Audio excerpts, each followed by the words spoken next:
Deepak Singh, allied science specialist.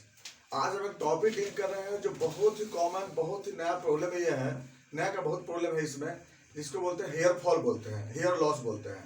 सबसे पहले बात चलते हैं हेयर के बारे में, उसके बाद हम लोग आगे बढ़ते हैं इसमें। लोग हेयर क्या होता है?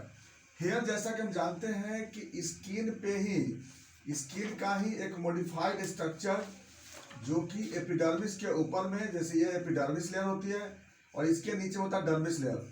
यहाँ पर एक जो होता है यह स्ट्रक्चर जो होता है डर्मिस लेयर में होता है। डर्मिस लेयर में इसका होता है जो जिसको हम लोग बोलते हैं हेयर फॉलिकल बोलते हैं। और इससे यह हेयर फॉलिकल जो बोलते हैं यह जनरली एपिथेलियल टिश्यू से बना होता है।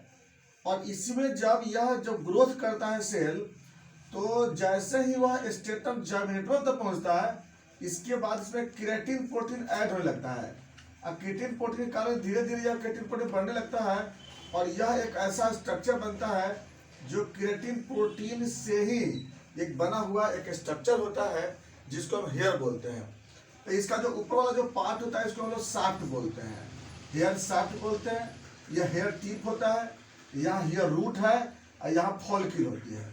तो जनरली क्या होता है कि इस पूरे हेयर में जो हेयर जो यहाँ पर जो फॉलिकल होती है, इस हेयर फॉलिकल के लिए, इस हेयर फॉलिकल को डेवलप करता है growth factor, platelet growth factor, जो प्लेटलेट के द्वारा भी बनता है और प्लस ग्रोथ हार्मोन के द्वारा भी बनता है।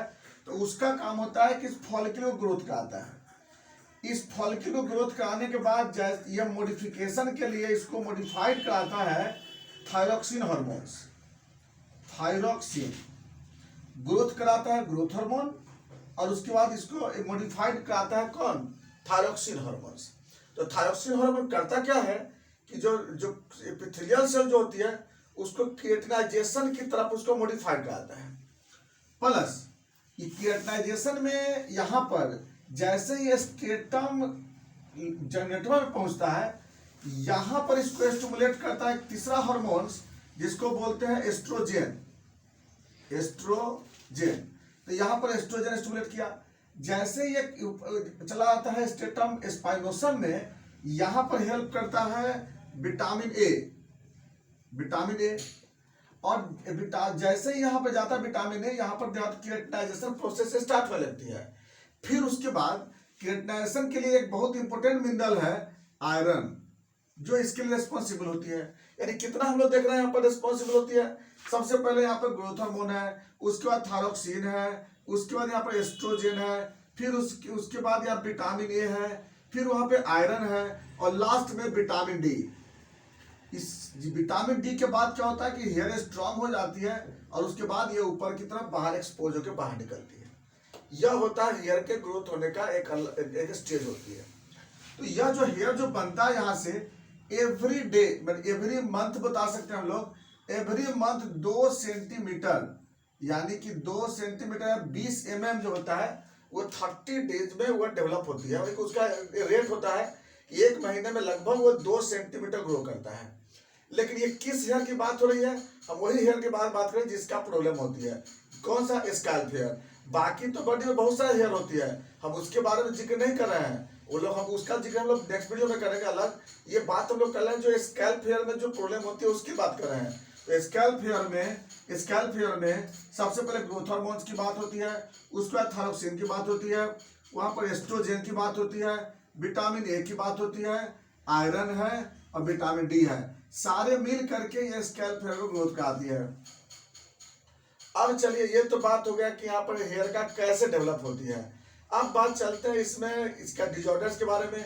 तो per day, every day 50 to 100 hair per day fall होता है। पर डे ये टूटता है, ये नॉर्मल होता है। लेकिन होता क्या है कि जब 100 से ज्यादा हेयर अगर एक दिन में अगर ब्रेक होने लगता है, तब उसको हम लोग हेयर फॉल बोलते हैं। अभी पता कैसे चलेगा? इसके लिए क्या होता है कि हम लोग 20 बाल को एक साथ पकड़ते हैं और उसको खींचते हैं। उसमें से अगर 5 हेयर से अगर कम ब्रेक हुआ है तब वह हेयर फॉल में नहीं आता है, लेकिन 5 हेयर से ज्यादा अगर ब्रेक कर रही है तब वह हेयर फॉल में आता है। याद रखना होगा, पहचानने का तरीका होता है। अब अगली बात आ गया कि ये जो करेक्टर होती है ये फीमेल में ज्यादा मिलता है, लेकिन ऐसा नहीं कि मेल में नहीं होता है। मेल में छोटा हेयर के कारण वो पता नहीं चलता है, लेकिन फीमेल में जो होते हैं ज्यादा बड़ा हेयर होने के कारण वहां पे ज्यादा शो करता है, उसे दिखाई देती है। चलिए, तो ये तो हो गया मेरा हेयर के बारे में थोड़ी सी जानकारी।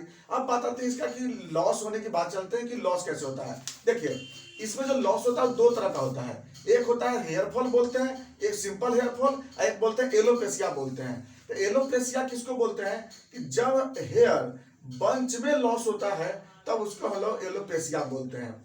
जैसे अगर बाय द वे हेयर में किसी एक पार्ट से अगर बाय द वे बंच में ब्लड लॉस हो जाता है तो उसको हम लोग बोलते हैं एलोपेशिया एरिएटा कहते हैं। एक पार्ट से निकलता है तब इसको हम लोग एलोपेशिया वाले चैप्टर में फिर पढ़ाएंगे इसको हम। तो एलोपेशिया वाला कंडीशन दूसरा होती है। दूसरा होता है एलोपेशिया जब पूरा का पूरा बाल जब उड़ जाता है, सिर से निकल जाता है, तब उसको हम लोग क्या बोलते हैं, एलोपेशिया टोटलिस कहते हैं। एक पूरे बॉडी का लॉस होता है तो उसको एलोपेशिया यूनिवर्सलिस कहते हैं। लेकिन यहाँ पर क्या होता है कि जो जैसे मेल में ज्यादातर क्या होता है कि इस तरह से आगे की तरफ जो बाल जो होती है ना वह ज्यादा क्या होता है वहां पे लॉस कर जाता है। तो इस तरह से क्या होता है कि हेयर फॉल जो होता है ना, हेयर फॉल यहाँ पर जनरली देखने को मिलता है, एलोपेशिया हो गई। तो अब क्या कॉज क्या होता है, इसका मेन कॉज पहला क्या है, जेनेटिक होती है। तो जेनेटिक में तो ये हेयर फॉल नहीं मिलेगा। जेनेटिक में कौन होता है, एलोपेशिया वाला मिलता है, जेनेटिक मिलता है जनरली। दूसरा जो सबसे बड़ा कॉज होता है इसके लिए कि जो बाल में कई तरह का साबुन यूज करना, इससे जो होता है ज्यादा हेयर फॉल होता है। बाल को ज्यादा देर तक बंद करके रखना, जैसे बहुत लोग बाल को में कुछ बांध करके रखते हैं बहुत देर तक, तो पसीना ज्यादा चलने से साल्ट के कारण क्या होती है कि जिसका शाफ्ट होता है ना वो कमजोर होने लगता है। इसलिए बाल को ज्यादातर ओपन रखना ज्यादा जरूरी होती है। और प्लस इसमें हम लोग को शैम्पू यूज करते हैं, साबुन यूज करने पे क्या होते हैं, बाल जल्दी खराब होती है। इसमें मेन अगला जो कॉज आता है वो है हार्मोनल डिस्टर्बेंस। हार्मोनल डिस्टर्बेंस में जैसे कि थायरॉक्सिन का प्रॉब्लम्स, थायरॉक्सिन अगर कम हो गया उस कंडीशन हेयर फॉल होता है। ओवेरियन प्रॉब्लम्स अगर होती है, ओवेरियन सिस्ट हो गया, ओवेरियन ट्यूमर हो गया, उस केस में एस्ट्रोजन का लेवल घट जाता है, और एस्ट्रोजन जब घटेगा तो उस केस में भी दिक्कत हेयर फॉल होती है। मेनोपॉज में भी ऐसा कंडीशन होती है, वहां भी क्या होती है। तो हार्मोनल डिसऑर्डर्स के कारण क्या होता है, हेयर फॉल होता है। नेक्स्ट आते हैं फिर न्यूट्रिशनल गड़बड़ी।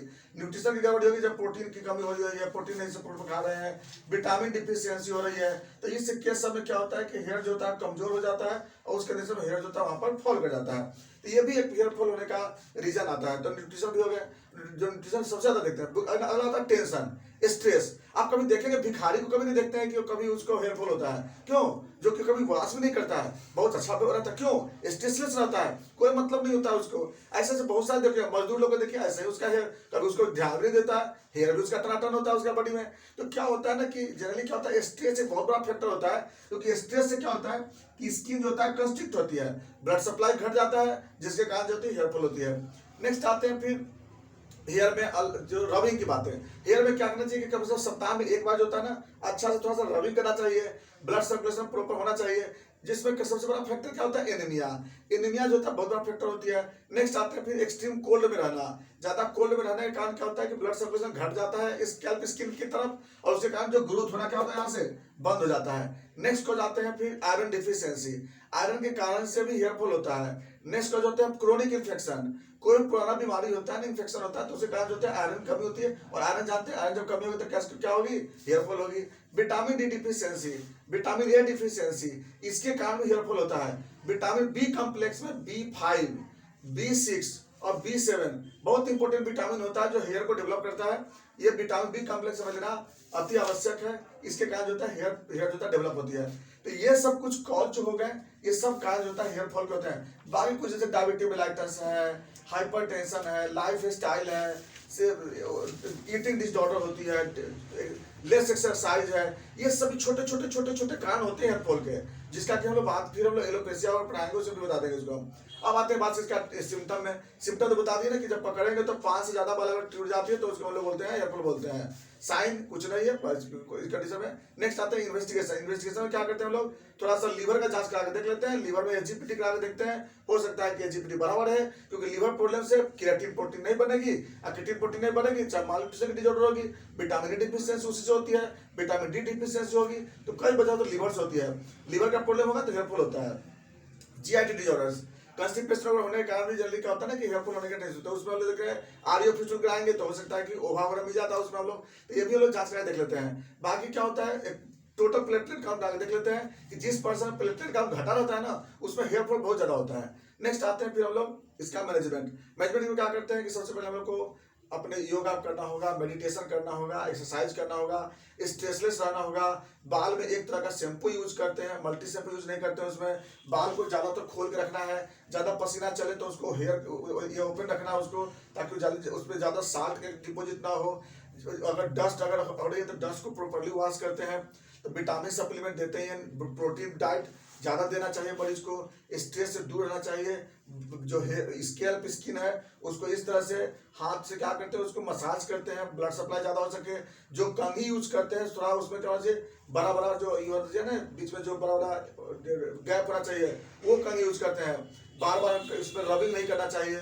बाल को जब हम लोग स्नान करने के बाद जब हम लोग इसको वॉश करते हैं तो सॉफ्ट कपड़ा से इसको जो है ना सिंपल इसको ये सुखाना चाहिए।